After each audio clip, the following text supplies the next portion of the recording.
ஒரு கிளாஸ் பால் ஊற்றிக்கோங்க. தண்ணியெல்லாம் சேர்க்கக்கூடாது.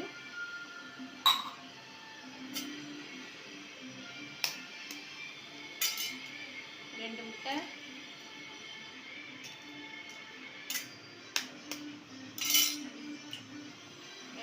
ஊற்றிட்டு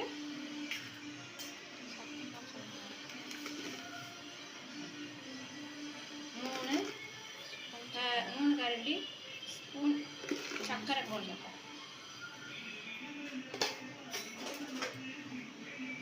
அதுக்கப்புறம் நல்லா கலக்கிக்கணும்.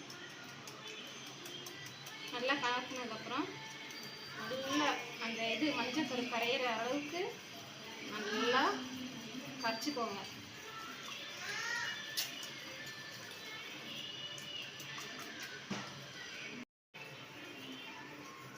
பாருங்க, நல்லா கரைஞ்சிச்சு பாருங்க. இதே மாதிரி நல்லா அடிச்சு கலக்கிட்டு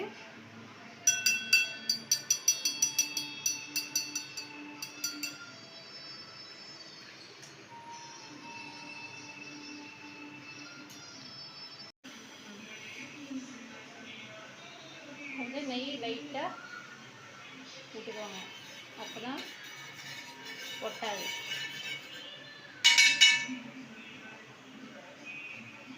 ஏன்னா நெய்யில் போட்டோன்னா நல்லா டேஸ்ட்டாக இருக்கும்.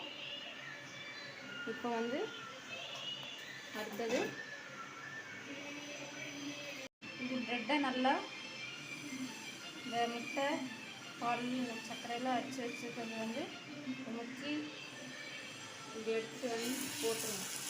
போட்டு கொஞ்சம் நல்லா நல்லா சிம்மில் வச்சு கொஞ்சம் முருகி வந்தோடனே நம்ம திருப்பி போட்டு எடுத்து நல்லா சாப்பிடலாம்.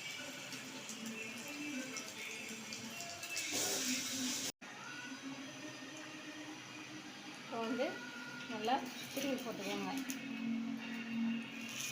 இதேமாரி நல்லா ஒட்டாமல் வரும். இதையும் நல்லா சிம்மில் வச்சு இதேமாரி ப்ரௌன் கலரில் வந்தோடனே நீங்கள் எடுத்து வச்சு ஃப்ரை பண்ணி சாப்பிட்டுக்கலாம்.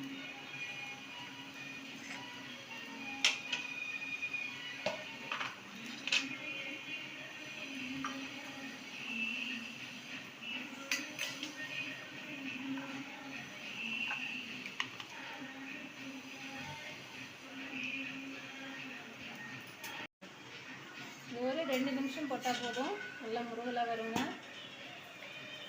கீரை அளவுக்கு விட்டுறாதீங்க. இந்த மாதிரி சைடில் நல்லா ப்ரௌன் கலரில் வந்தோடனே லைட்டாக இப்படி வெந்துச்சான்னு நல்லா அமுக்கி பாருங்கள். பார்த்தோன்னே நல்லா அமுங்கி நல்லா பிசன் வந்துடுச்சுன்னா திருப்பி போட்டு நல்லா இப்படி திருப்பி போட்டுக்கோங்க. 2 வாட்டி 2 3 வாட்டி திருப்பி போட்டு விட்டிங்கன்னா நல்லா ப்ரௌனில் வரும். ஒரு பவுலில் நம்ம எடுத்து இப்படி சர்வ் பண்ணிக்கலாம். ஓகே, அவ்வளோதாங்க வியூவர்ஸ். பார்த்துட்டு எப்படி இருக்குதுன்னு பண்ணி பார்த்துட்டு நீங்கள் கமெண்ட் பண்ணுங்கள், ஷேர் பண்ணுங்கள்.